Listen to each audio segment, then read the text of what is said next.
तो स्टार्ट करते हैं इस लेक्चर में एक new chapter breathing and exchange of gases. ठीक है, तो हम लोग सबसे पहले बात करेंगे कि ब्रीथिंग एंड रेस्पिरेशन में क्या डिफरेंस होता है, इसको सबसे पहले डिस्कस करेंगे। सो ब्रीथिंग का मतलब क्या होता है भाई?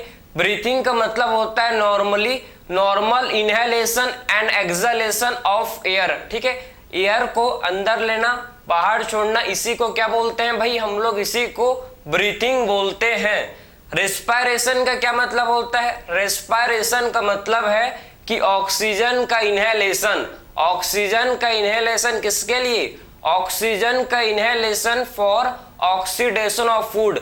फूड के ऑक्सीडेशन के लिए क्या करना भाई? ऑक्सीजन को इनहेल करना, जिससे एनर्जी प्रोड्यूस हो। जिससे क्या प्रोड्यूस हो? जिससे एनर्जी प्रोड्यूस हो, इसको बोलते हैं रेस्पिरेशन। तो आप समझ सकते हो कि ब्रीथिंग एंड रेस्पिरेशन में क्या डिफरेंस होता है। ठीक है, ब्रीथिंग का मतलब क्या है? ब्रीथिंग का मतलब है normal inhalation and exhalation of air. ठीक है, normal inhalation and exhalation of air को क्या बोलते हैं? इसे हम लोग बोलते हैं ब्रीथिंग। एंड रेस्पिरेशन किसे बोलते हैं भाई? रेस्पिरेशन का मीनिंग है, इसका मतलब है कि इनहेलेशन। किसको इनहेलेशन? ऑक्सीजन का इनहेलेशन। किसके लिए भाई? For oxidation of food. Food के ऑक्सीडेशन के लिए क्या करना? ऑक्सीजन को इनहेल करना, जिससे क्या हो? जिससे प्रोड्यूस हो एनर्जी। ठीक है, जब भी फूड का ऑक्सीडेशन होता है तो क्या होता है? प्रोड्यूस इससे एनर्जी। ठीक है, जैसे कि आपको पता है ग्लूकोज है C6H12O6। ठीक है, तो इसको इसके ऑक्सीडेशन के लिए हमको क्या किसका रिक्वायर्ड है भाई? ग्लूकोज के ऑक्सीडेशन के लिए हमको जरूरत है क्या? किसका भाई? हमको जरूरत है ऑक्सीजन का। ठीक है, तो ऑक्सीजन के प्रेजेंस में क्या होता है? फूड का ऑक्सीडेशन, ग्लूकोज का ऑक्सीडेशन, और इससे क्या होता है? प्रोड्यूस। इससे होता है प्रोड्यूस, जिसे बोलते हैं हम लोग का CO2 होता है प्रोड्यूस, वाटर बनता है भाई।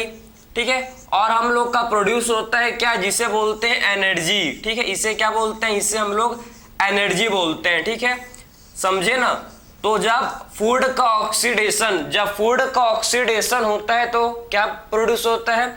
इससे प्रोड्यूस होता है, जिसे बोलते हैं एनर्जी। ठीक है, तो जब भी फूड का ऑक्सीडेशन होता है तो इससे एनर्जी प्रोड्यूस होता है। ठीक है, चलो, तो ये आपने समझ लिया कि एक्चुअल में ब्रीथिंग एंड रेस्पिरेशन में क्या डिफरेंस होता है, किसे बोलते हैं भाई? आपको समझ आया होगा। ठीक है, अब कौन कौन से स्टेप जो कि इन्वॉल्व्स होते हैं रेस्पिरेशन में, इसको डिस्कस करेंगे। ठीक है, अब कौन कौन से स्टेप जो कि हम लोग के रेस्पिरेशन में इन्वॉल्व्स होते हैं, इसको अब वन बाय वन डिस्कस करेंगे। तो ये आपने समझ लिया कि एक्चुअल में ब्रीथिंग एंड रेस्पिरेशन किसे बोलते हैं, इनमें क्या डिफरेंस होता है, आपको समझ आया होगा। ठीक है, चलो, तो अब बात करेंगे कि स्टेप्स इन्वॉल्व इन रेस्पिरेशन के कौन से स्टेप्स जो कि आपके रेस्पिरेशन में इन्वॉल्व होते हैं, इसको आप देखेंगे। ठीक है, देखो, अब बात करेंगे कि step involve in respiration.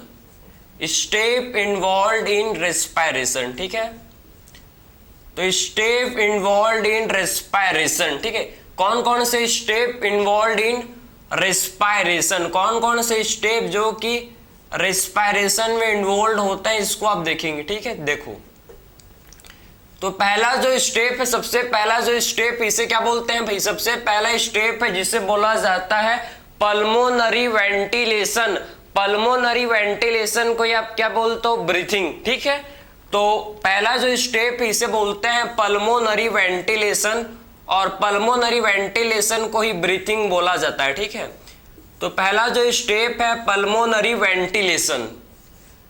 Pulmonary ventilation को ही क्या बोलते हैं? पल्मोनरी वेंटिलेशन को ही ब्रीथिंग बोला जाता है। ठीक है, तो पहला जो स्टेप है पल्मोनरी वेंटिलेशन, या फिर इसी को क्या बोलते हैं? पल्मोनरी वेंटिलेशन को ही हम लोग इसे ब्रीथिंग बोलते हैं। ठीक है, तो पल्मोनरी वेंटिलेशन को ही हम लोग क्या बोलते हैं भाई? इसी को हम लोग ब्रीथिंग बोलते हैं। ठीक है, तो पल्मोनरी वेंटिलेशन को ही क्या बोलते हैं? इसी को हम लोग ब्रीथिंग बोलते हैं। और ब्रीथिंग का मतलब क्या है? जस्ट मैंने अभी आपको समझाया कि ब्रीथिंग का मतलब होता है normal inhalation and exhalation of air को ही क्या बोलते हैं? इसी को हम लोग ब्रीथिंग बोलते हैं। ठीक है, तो ये आपने समझ लिया। तो आखिर में ब्रीथिंग किसके बीच में होता है, ठीक, किसके बीच में आपका ब्रीथिंग होता है, ये बिटवीन, ठीक है, ये बिटवीन किसके बीच में होता है, breathing between atmosphere and alveoli of lungs, ठीक है, between atmosphere and alveoli of lungs, ठीक है, between atmosphere and alveoli of lung के बीच में होता है ब्रीथिंग, ठीक है, एल्वियोलाई ऑफ लंग्स, ठीक है, एल्वियोलाई ऑफ लंग्स के बीच में होता है क्या, एल्वियोलाई ऑफ, ठीक है, between atmosphere and alveoli of lungs के बीच में क्या होता है भाई, ये दोनों के बीच में होता है क्या, ब्रीथिंग, ठीक है। मतलब एक्सचेंज ऑफ गैसेस किसके बीच में होता है, एक्सचेंज ऑफ गैसेस होता है between atmosphere and alveoli of lungs, ठीक है, एटमॉस्फेयर और एल्वियोलाई ऑफ लंग्स के बीच में क्या होता है, गैसेस का एक्सचेंज, और इसी गैसेस के एक्सचेंज को क्या बोलते हैं, इसे हम लोग पल्मोनरी वेंटिलेशन बोलते हैं, ठीक है, यही जो गैसेस का एक्सचेंज है इसे पल्मोनरी वेंटिलेशन या फिर आप इसे नॉर्मली ब्रीथिंग बोलते हो, ठीक है। सेकेंड जो स्टेप आपके रेस्पायरेशन में इन्वॉल्व है, इसे बोलते हैं क्या, एक्सटर्नल रेस्पायरेशन। अब जो सेकेंड स्टेप है आप समझो, इसे बोला जाता है एक्सटर्नल रेस्पायरेशन, ठीक है, सेकेंड स्टेप जिसे बोलते हैं एक्सटर्नल रेस्पायरेशन, ठीक है। तो एक्सटर्नल रेस्पायरेशन आखिर में किसके बीच में होता है भाई, एक्सटर्नल रेस्पायरेशन किसके बीच में होता है, एक्सटर्नल रेस्पायरेशन होता है between alveoli of lungs and blood के बीच में, ठीक है। तो एक्सटर्नल रेस्पायरेशन इसमें आपके, ठीक है, एक्सचेंज ऑफ गैसेस, ठीक है, एक्सचेंज ऑफ गैसेस, देखो exchange of gases occur between, ठीक है, एक्सचेंज ऑफ गैसेस इसमें किसका होता है exchange of gases, exchange of gases, ठीक, exchange of gases occur between, तो इसमें आपके गैसेस का एक्सचेंज किसके बिटवीन होता है भाई, exchange of gases occur between, ठीक है, किसके बिटवीन भाई, alveoli of lungs, alveoli of lungs, alveoli of lungs, ठीक, alveoli of lungs and blood, ठीक है, alveoli of lungs and blood के बीच में क्या होता है, गैसेस का एक्सचेंज, इनके बीच में क्या होता है, गैसेस का एक्सचेंज होता है, ठीक है, समझे। तो एक्सटर्नल रेस्पायरेशन आप समझो कि एक्सटर्नल रेस्पायरेशन जो कि इसमें आपके गैसेस का एक्सचेंज, ठीक है, एक्सचेंज ऑफ गैसेस अकर, इसमें क्या होता है, गैसेस का एक्सचेंज होता है, किसके बीच में होता है भाई, गैसेस का एक्सचेंज होता है between alveoli of lungs and blood, alveoli of lungs and blood के बीच में क्या होता है, इसमें गैसेस का एक्सचेंज होता है, ठीक है। एंड थर्ड जो स्टेप है हम लोग इसे बोलते हैं transport of gases, transport of gases, ठीक है। थर्ड जो स्टेप है रेस्पायरेशन का, इसे बोला जाता है transport of gases, transport of gases, ठीक है, ट्रांसपोर्ट ऑफ गैसेस। तो ट्रांसपोर्ट ऑफ गैसेस किसके बीच में होता है भाई, ट्रांसपोर्ट ऑफ गैसेस किसके थ्रू हो बताओ मेरे को, तो ट्रांसपोर्ट ऑफ गैसेस होता है बाय ब्लड, ठीक है, ब्लड के थ्रू क्या होता है, गैसेस का ट्रांसपोर्ट, ठीक है। सो ब्लड के थ्रू क्या होता है, ब्लड के थ्रू गैसेस का ट्रांसपोर्ट होता है, तो ब्लड के थ्रू क्या होता है, गैसेस का ट्रांसपोर्ट होता है, ठीक है। तो आपने ये तीन अभी तक बेसिक, ठीक है, फीचर्स या बेसिक स्टेप समझ रहे हो किसके भाई, रेस्पायरेशन के, ठीक है। ये रेस्पायरेशन के हम लोग के क्या है, ये रेस्पायरेशन के बेसिक स्टेप्स हैं, ठीक है, समझ है आपको। पहला हम लोग ने बात किया pulmonary ventilation, second external respiration, third हम लोग ने बात किया transport of gases, and fourth हम लोग डिस्कस करेंगे जिसे बोलते हैं इंटरनल रेस्पायरेशन, ठीक है। चलो तो फोर्थ जो स्टेप है आप बात करेंगे जिससे हम लोग इंटरनल रेस्पायरेशन जिसे बोला जाता है, ठीक है, जिसे हम लोग क्या बोलते हैं, इंटरनल रेस्पायरेशन जिसे हम लोग बोलते हैं, ठीक है। देखो तो फोर्थ स्टेप जो कि रेस्पायरेशन का है, इसे क्या बोलते हैं भाई, इसे हम लोग इंटरनल रेस्पायरेशन, ठीक, इसे इंटरनल रेस्पायरेशन बोला जाता है, ठीक है। तो फोर्थ स्टेप जिसे हम लोग इंटरनल रेस्पायरेशन इसे बोलते हैं, ठीक है, इंटरनल रेस्पायरेशन इसे बोला जाता है। तो इंटरनल रेस्पायरेशन, ठीक है, इंटरनल रेस्पायरेशन किसके बीच में होता है समझो, ठीक, इसमें आपके गैसेस का एक्सचेंज, इंटरनल रेस्पायरेशन में गैसेस का एक्सचेंज किसके बीच में होता है, between blood and tissue cell, ठीक है, समझे। तो इंटरनल रेस्पायरेशन, ठीक है, इसमें आपके एक्सचेंज ऑफ गैसेस, आप देखो एक्सचेंज ऑफ गैसेस, ठीक है, exchange of gases occur between, आप समझो कि इसमें एक्सचेंज होता है गैसेस का अकर, ठीक है, exchange of gases occur between किसके बीच में होता है भाई, occur between blood and tissue cells, ठीक है, between blood and tissue cell, ठीक है, between blood and tissue cell के बीच में क्या होता है, गैसेस का एक्सचेंज, ठीक है, ब्लड एंड टिश्यू सेल्स के बीच में क्या होता है, गैसेस का एक्सचेंज होता है, ठीक है, समझे, क्लियर है। तो इंटरनल रेस्पायरेशन किसके बीच में होता है भाई, internal respiration blood and tissue sales के बीच में होता है, ठीक है। तो इंटरनल रेस्पायरेशन जिसमें हम लोग का गैसेस का एक्सचेंज होता है, गैसेस का एक्सचेंज किसके बीच में होता है, गैसेस का exchange blood and tissue sales के बीच में होता है, ठीक है। तो गैसेस का exchange blood and tissue sales के बीच में होता है किसमें, इंटरनल रेस्पायरेशन में।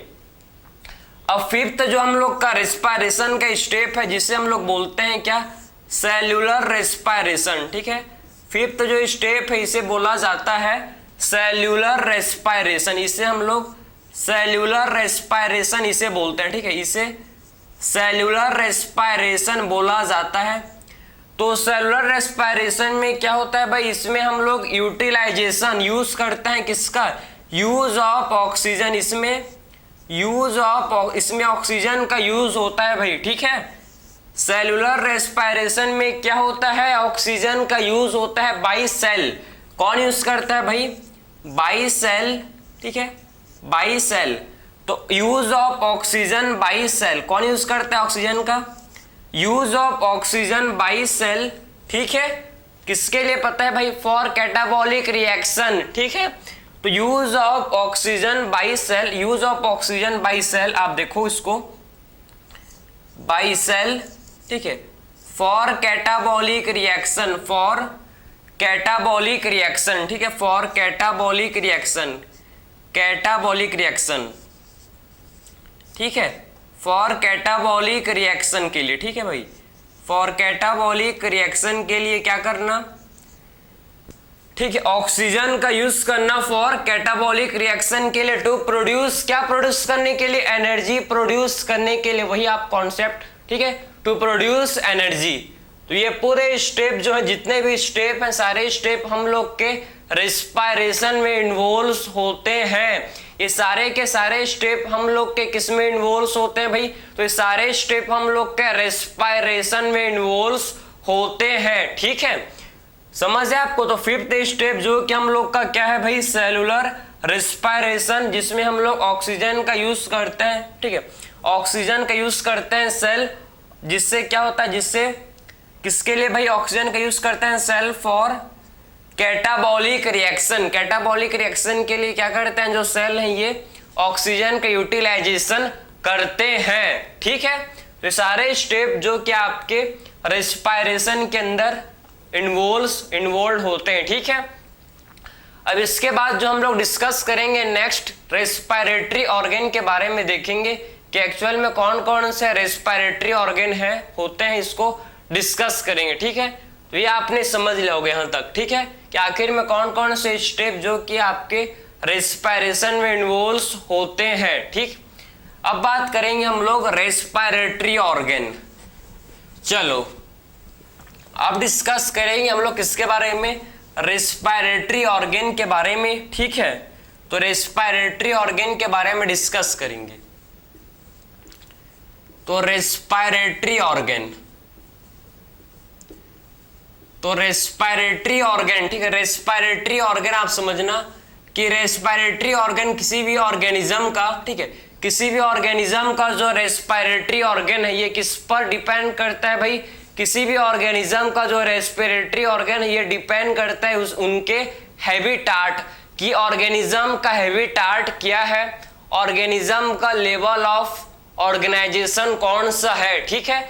तो दो चीज पर जो कि हम लोग का रेस्पिरेटरी ऑर्गन डिपेंड करता है, ठीक है, दो चीजों पर हम लोग का रेस्पिरेटरी ऑर्गन डिपेंड करता है भाई। एक हम लोग का है जिसे बोलते हैं क्या, हैबिटाट, कि एक्वाटिक हैबिटाट है ऑर्गेनिज्म का, कि टेरेस्ट्रियल है, या फिर कौन से लेवल ऑफ ऑर्गेनाइजेशन को बिलोंग करता है, सेल लेवल को या फिर टिश्यू लेवल को या फिर ऑर्गेन लेवल को या फिर ऑर्गेन सिस्टम लेवल को, ठीक है। तो ये दो चीज पर जो कि हम लोग का रेस्पिरेटरी ऑर्गन डिपेंड करता है, ठीक है। तो रेस्पिरेटरी ऑर्गन, ठीक है, डिपेंड ऑन, ठीक है, किस पर डिपेंड करता है भाई, रेस्पिरेटरी ऑर्गन को डिपेंड्स ऑन, ठीक है, डिपेंड्स ऑन, ठीक है, पहला आपका है हैबिटाट एंड सेकंड हम लोग का है लेवल ऑफ ऑर्गेनाइजेशन, ठीक है, समझे ना। तो आप समझ गए कि रेस्पिरेटरी ऑर्गन किस पर डिपेंड करता है। देखो ये डिपेंड करता है पहला habitat and level of organisation, ठीक है। तो ये डिपेंड करता है किस पर, हैबिटाट एंड लेवल, ठीक है, हैबिटाट, क्लियर है, हैबिटेट पर डिपेंड करता है एंड लेवल ऑफ ऑर्गेनाइजेशन ठीक है, लेवल ऑफ ऑर्गेनाइजेशन, ठीक है, क्लियर है, लेवल ऑफ ऑर्गेनाइजेशन पर ये डिपेंड करता है, ठीक है, लेवल ऑफ ऑर्गेनाइजेशन पर ये डिपेंड करता है, ठीक है। हैबिटाट या फिर हैबिटाट हो सकता है भाई एक्वाटिक या फिर टेरेस्ट्रियल हो सकता है, ठीक है। हैबिटाट हम लोग का हो सकता है, इसे हम लोग बोलते हैं एक्वाटिक, ठीक है, हैबिटाट हम लोग का हो सकता है एक्वाटिक या फिर हैबिटाट हो सकता है, इसे हम लोग बोलते हैं टेरेस्ट्रियल, ठीक है। तो हैबिटाट हम लोग का क्या हो सकता है भाई, हैबिटाट हो सकता है एक्वाटिक हो सकता है या फिर हम लोग का हैबिटाट टेरेस्ट्रियल हो सकता है। जैसे कि अगर फिश है, मोलस्कस है, ठीक है, एक्वाटिक ऑर्थ्रोपोड्स, इनका जो हैबिटाट है ये क्या होता है भाई, ये एक्वाटिक है, उनके पास रेस्पिरेशन के लिए कौन सा ऑर्गन होगा, गिल्स, ठीक है।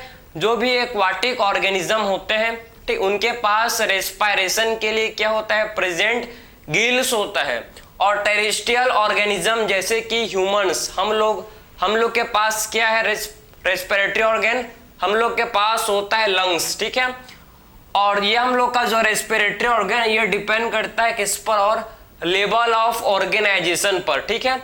जैसे कि आपका हो सकता है भाई सेलुलर लेवल, ठीक है, सेलुलर लेवल हो सकता है, ऑर्गेनिज्म जो कि सेल का बना हो सकता है, ठीक है, या फिर ऑर्गेनिज्म टिश्यू का बना हो सकता है, ठीक, ऑर्गेनिज्म के अंदर टिश्यू प्रेजेंट हो सकता है, ठीक है, मतलब टिश्यू लेवल या फिर ऑर्गन लेवल, ठीक है, या फिर ऑर्गन सिस्टम लेवल, ठीक है, ऑर्गन लेवल या फिर आप समझो ऑर्गन लेवल या फिर हो सकता है ऑर्गन सिस्टम लेवल, ठीक है, ऑर्गन लेवल या फिर हम लोग का हो सकता है ऑर्गन सिस्टम लेवल, ठीक, ऑर्गन सिस्टम लेवल, ठीक है, समझे, ऑर्गन सिस्टम लेवल, क्लियर। तो लेवल ऑफ ऑर्गेनाइजेशन में भी क्या होता है भाई, रेस्पिरेटरी ऑर्गन ये डिपेंड करता है, ठीक है। तो रेस्पिरेटरी ऑर्गन किस पर डिपेंड करता है, पहला तो हैबिटाट एंड दूसरा हम लोग का लेवल ऑफ ऑर्गेनाइजेशन पर डिपेंड करता है। हैबिटाट हो सकता है एक्वाटिक या फिर टेरेस्ट्रियल, या लेवल ऑफ ऑर्गेनाइजेशन आप देख सकते हो कि आपका सेलुलर लेवल, टिश्यू लेवल या फिर ऑर्गन लेवल या फिर ऑर्गन सिस्टम लेवल हो सकता है, ठीक है। तो अब बात करेंगे रेस्पिरेटरी ऑर्गन के बारे में, अब डिस्कस करेंगे, चलो। तो रेस्पिरेटरी ऑर्गन आप समझ गए किस पर डिपेंड करता है, ठीक है। अब रेस्पिरेटरी ऑर्गन बात करेंगे, देखो अब बात करेंगे रेस्पिरेटरी ऑर्गन के आखिर में, ठीक है, एंटायर, ठीक है, एंटायर बॉडी सरफेस, ठीक है, एंटायर बॉडी सरफेस, ठीक है, एंटायर बॉडी सरफेस, या हम लोग क्या बोल सकते हैं भाई, एंटायर बॉडी सरफेस, ठीक है। एंटायर बॉडी सरफेस मतलब सिंपल डिफ्यूजन, ठीक है। सिंपल डिफ्यूजन किस में होता है समझना, कि आखिर में सिंपल डिफ्यूजन किन में होता है समझो आप, ठीक है। सो सिंपल डिफ्यूजन किन में होता है समझना, ठीक है। एंटायर बॉडी सरफेस या फिर सिंपल डिफ्यूजन किन में कौन कौन से ऑर्गेनिज्म में सिंपल डिफ्यूजन होता है, इसको आप समझना, ठीक है। तो सिंपल डिफ्यूजन या एंटायर बॉडी सरफेस के थ्रू, ठीक है, आखिर में कौन कौन सा ऑर्गेनिज्म में होता है, जैसे कि पोरीफेरा, ठीक है, जैसे कि पोरीफेरा, ठीक है। पोरीफेरा में आते हैं भाई हम लोग के स्पॉन्जेस, ठीक है। पोरीफेरा में आते हैं जैसे कि स्पॉन्जेस, ठीक है। हम लोग के सिलेंट्रेटा, सिलेंट्रेट्स, ठीक है,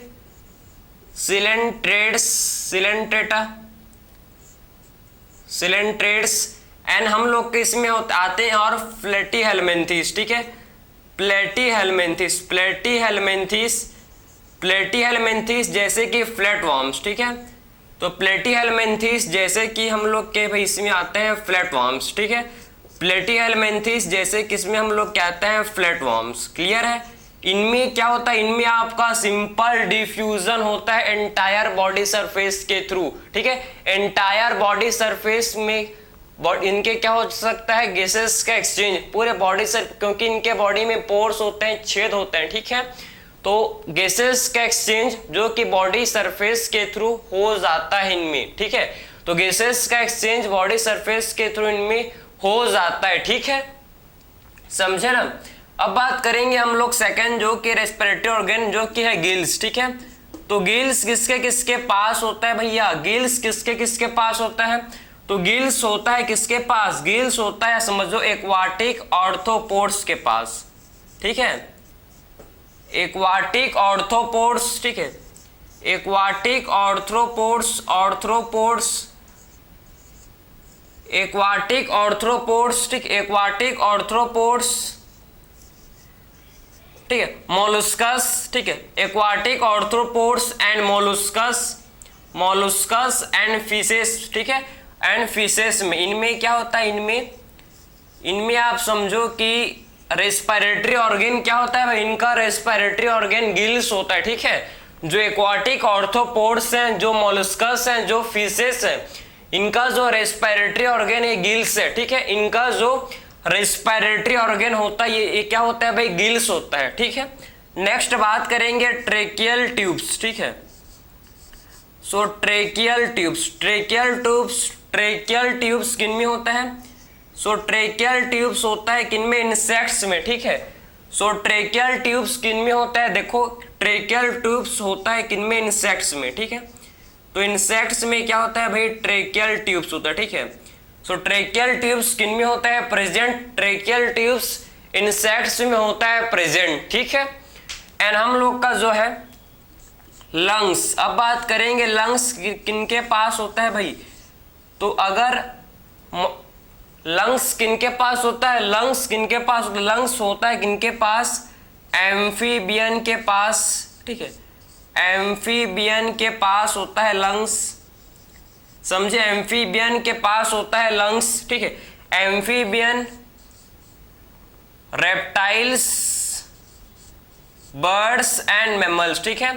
तो एम्फीबियन आप समझो कि लंग्स किनके पास होता है प्रेजेंट, तो लंग्स होता है किनके पास, एम्फीबियन के पास, रेप्टाइल्स के पास होता है भाई, ठीक है, रेप्टाइल्स के पास होता है लंग्स, एम्फीबियन के पास होता है, बर्ड्स के पास होता है लंग्स, ठीक है, बर्ड्स के पास होता है लंग्स। एंड हम लोग के मैमल्स के भी पास क्या होता है, मैमल्स के भी पास लंग्स होता है प्रेजेंट फॉर रेस्पिरेशन, ठीक है। तो मैमल्स के पास भी क्या होता है, लंग्स होता है भाई किसके लिए, फॉर रेस्पिरेशन, ठीक है। तो मैमल्स के पास भी लंग्स होता है किसके लिए, फॉर रेस्पिरेशन के लिए, ठीक है, समझ है आपको।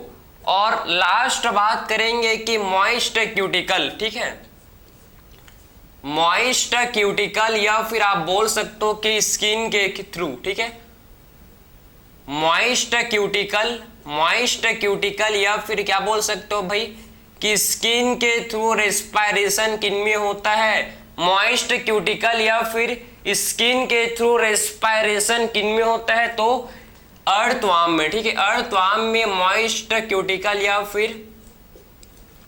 या फिर स्किन के थ्रू क्या होता है, इनमें अर्थवाम में रेस्पायरेशन होता है, ठीक है।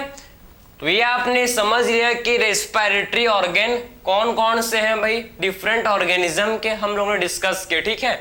तो रेस्पिरेटरी ऑर्गन समझ गए कि एंटायर बॉडी सरफेस के थ्रू क्या हो सकता है भाई, सिंपल डिफ्यूजन हो सकता है, किनमें, पोरीफेरा, सिलेंट्रेट्स एंड हम लोग के इसमें आता है भाई Platyhelminthes, Porifera sponges, Platyhelminthes, flatworm. तो इनमें क्या होता है, इनमें एंटायर बॉडी सरफेस के थ्रू गैसेस का एक्सचेंज होता है, ठीक है।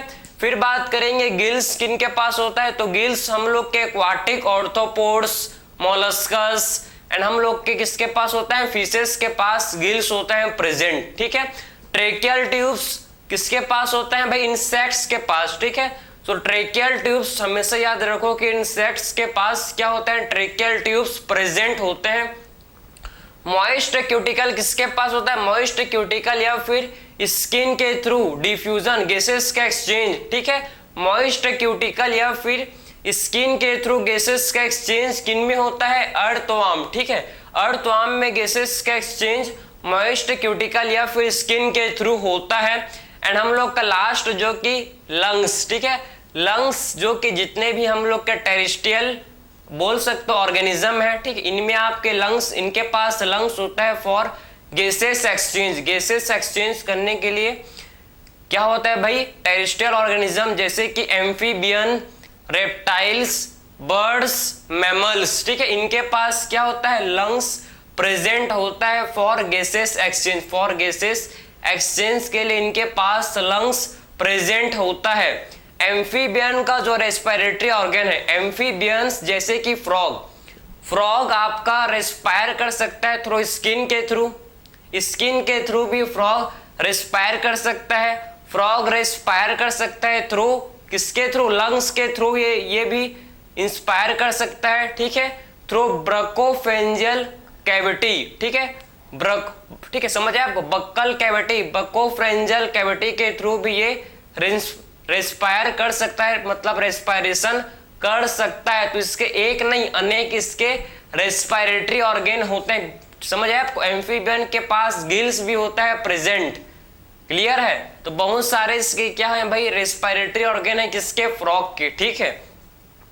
ये तो आपका मोस्ट इंपॉर्टेंट जो कि रेस्पिरेटरी ऑर्गन था उसको हम लोग डिस्कस किया, ठीक है।